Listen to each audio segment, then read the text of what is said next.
A street gang invented a number-based gambling game, and rival gangs fought ferociously to take over the territory. The violence was so intense that it sparked years of violent turf wars. In 1930s America, over 100 people were killed, second only to the Prohibition-era bootlegging wars. The game's rules were simple. Destitute folks paid 1 cent to the gang for a string of numbers. If their numbers were picked, they could win up to $6. The get-rich-quick lure drew in destitute people by the thousands. But the odds of winning were 1 in a million. Even without rigging the game, the gang could make massive profits at zero cost, a true money-for-nothing scheme. Eventually, the game was legalized in the U.S. and renamed the lottery, but the profitable prize pool drew more gang competition. Harlem, New York would know no peace. Amid the chaos, one homeless young man saw his chance to change his fate. That man was Bumpy Johnson, a real-life Harlem crime figure, who, through sheer force, drove off rival gangs, ended multiple turf wars, and united Harlem for 30 years. In 1934, Bumpy had just gotten out of prison with nothing, and the lottery wars were raging. He asked his long-lost cousin to introduce him to the queen who ran Harlem's lottery. Soon, he was inside the operations headquarters, staring at mountains of cash, and he swore he'd one day run it. To his surprise, the queen herself threw him a grand welcome party. Before prison, she'd already admired his abilities, but now he came with a purpose: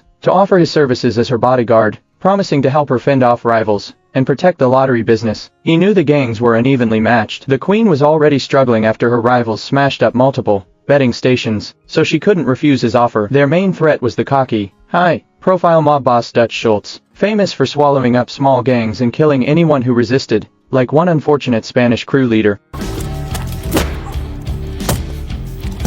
The day came for the queen to meet Dutch. He demanded half the profits from all Harlem lottery operations. She refused, and in response, he pulled out an item taken from that murdered Spaniard.